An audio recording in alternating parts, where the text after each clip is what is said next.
Bonjour mes frères et sœurs, que le Seigneur nous accorde cette grâce de vivre d'une manière heureuse et volontaire en dépendance de lui.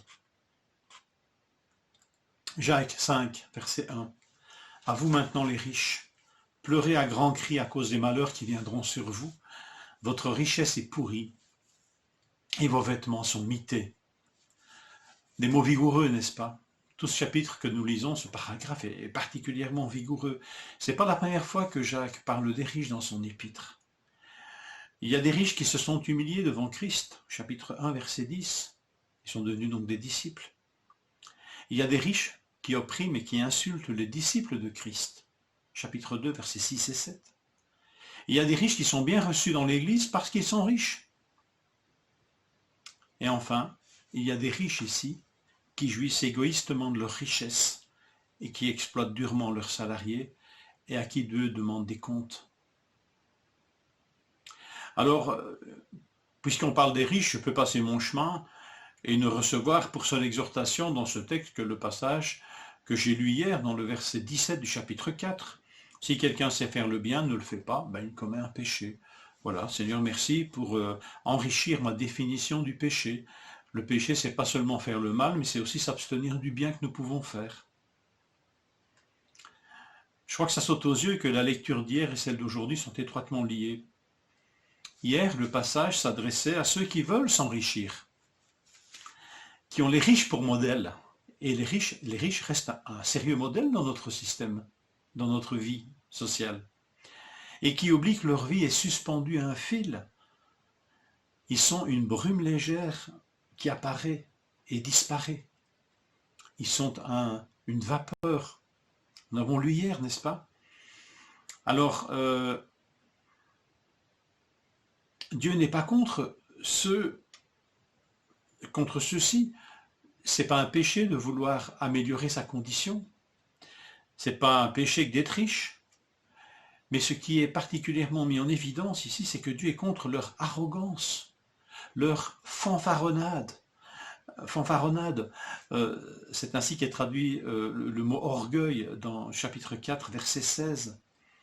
Vanterie, nous dit la version d'Arby. Mais j'aime bien le mot fanfaronnade, intéressant de relire cela.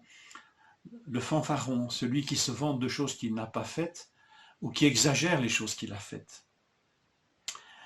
Leur richesse leur donne en fait une fausse assurance et une vraie suffisance. Comme ceux qui, hier, leur projet leur donne une fausse assurance et une vraie suffisance. Ils sont en fait aussi pathétiques que le plus grand des fanfarons et des vantards.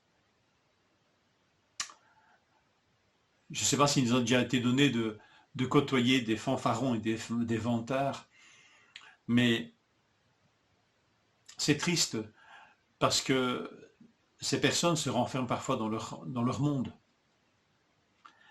Mais nous ne sommes pas tous atteints par ce mal. Sont-ils les seuls à pouvoir tomber dans ce piège, les riches et ceux qui veulent s'enrichir? Certes non. Alors ne passons pas notre chemin, nous qui ne sommes pas riches. Et écoutons. Parce que tu dis, je suis riche, je me suis enrichi, je n'ai besoin de rien.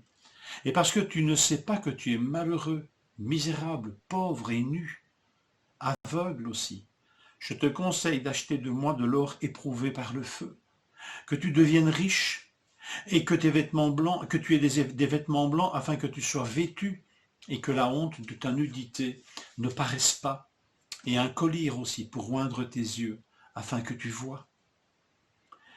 Ces versets sont adressés à l'église de Laodicée, dans Apocalypse 3, versets 17 et 18. Adressés à une communauté chrétienne.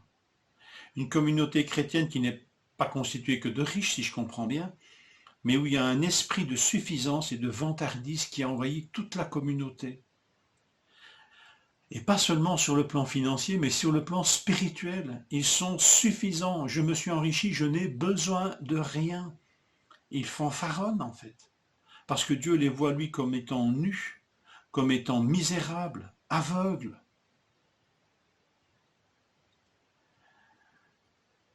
Alors des riches et des suffisants spirituels, nous pouvons le devenir, quel que soit notre rang social. Tout le monde reconnaît que l'homme est fragile, que sa vie est suspendue à un fil. Le Covid, malheureusement, nous le rappelle bien dramatiquement, et nous en sommes tous affectés.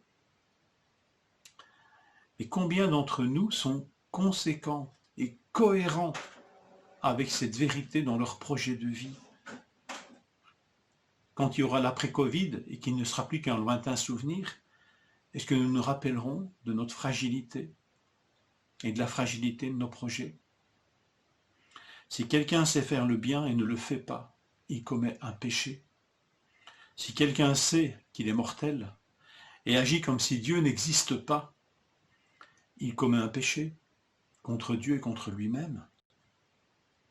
Il est un fanfaron qui s'ignore.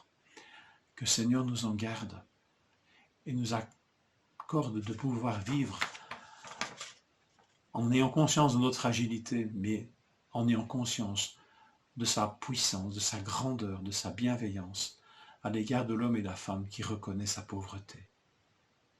Bonne journée.